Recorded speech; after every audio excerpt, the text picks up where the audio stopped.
మద్యం కేసు నిందితుడు బాలాజీ గోవిందప్ప నివాసం వద్ద తాజా పరిస్థితిని మా ప్రతినిధి రమేష్ అందిస్తారు.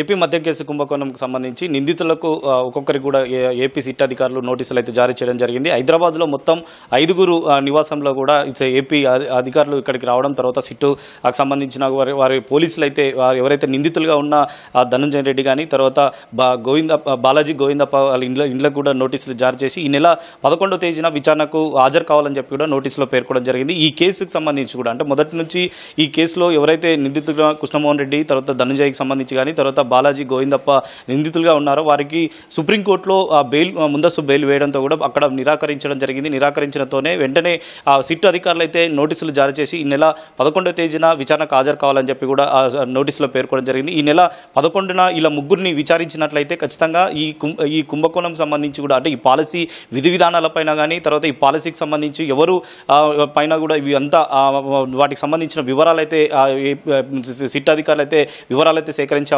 అవకాశాలు అయితే కనపడుతున్నాయి. ఎందుకంటే ఇప్పటికే కోట్ల రూపాయలకు సంబంధించి కూడా వాటిని పక్కదారి పట్టాయని ఒక ఆరోపణల నేపథ్యంలో కూడా వాటి పూర్తి స్థాయిలో వివరాలు రాబట్టేందుకు అయితే సిట్ అధికారులు కొంతవరకు సమాచారం తీసుకోవడం జరిగింది. దీంట్లో రాజీ కాసిరెడ్డితో పాటు తర్వాత కొంతమందిని పోలీసు ఇప్పటికే అరెస్ట్ చేసి తర్వాత వాళ్ళు అయితే రిమాండ్ చేయడం జరిగింది. మరికొంతమంది కూడా నిందితులకు దీంట్లో ఆరోపణలు ఎదుర్కొంటారని కొంతమంది స్టేట్మెంట్లు కూడా రికార్డ్ చేయడం జరిగింది. సిట్ అధికారులు రికార్డ్ చేసి వారి ప్రాథమిక వివరాలకు సంబంధించి కూడా వివరాలు అయితే పోలీసులు అయితే సేకరించడం జరిగింది. సేకరించిన దాని ఆధారంగానే సిట్ అధికారులు ఈ నెల 11వ తేదీన ఈ మొత్తం ముగ్గురికి సంబంధించి కానీ తర్వాత ఎవరికైతే ఈరోజు నోటీసులు జారీ చేయడం జరిగిందో వారందరూ కూడా ఈ నెల 11వ తేదీన విచారణకు హాజరు కావాలని చెప్పి కూడా నోటీసులు అయితే పేర్కొనడం జరిగింది. దీంట్లో 3,200 కోట్లకు పైగా సంబంధించి కూడా దీంట్లో వేరే ముడుపులు అందాయని ఒక ఆరోపణలు ఉన్న నేపథ్యంలో కూడా వాటికి సంబంధించిన వివరాలు కూడా పోలీసు సిట్ అధికారులు అయితే వివరాలు అయితే రాబట్టే అవకాశం ఉంది. కాబట్టి ఈరోజు నోటీసుల తర్వాత మరి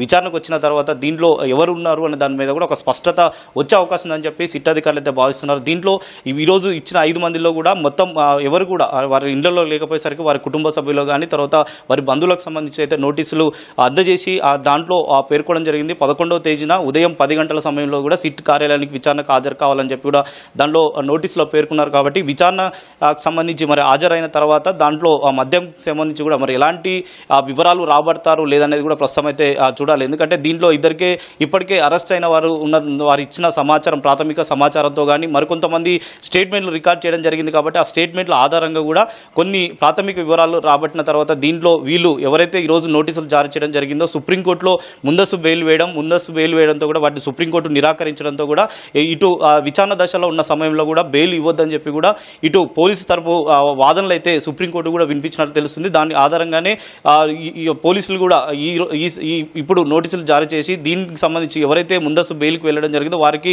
నోటీసులు జారీ చేసి వారి నుంచి కొంతవరకు సమాచారం రాబట్టాలని చెప్పి కూడా ప్రస్తుతం అయితే అధికారులు అయితే భావిస్తున్నారు. మరి కాసేపట్లో మరి ఇక్కడ ఇంకా అధికారులు సిట్ అధికారులు కూడా ఇంకా ఇక్కడే ఉన్నారు, నోటీసులు ఇచ్చారు. తర్వాత ఉన్నతాధికారుల ఆదేశాల మేరకు సంబంధించి కూడా ఇక్కడ నుంచి వెళ్ళిపోతామని చెప్పి కూడా ప్రస్తుతం అయితే పోలీసు అధికారులు అయితే వెళ్ళిస్తున్న పరిస్థితి అయితే ఉంది. Vote studio.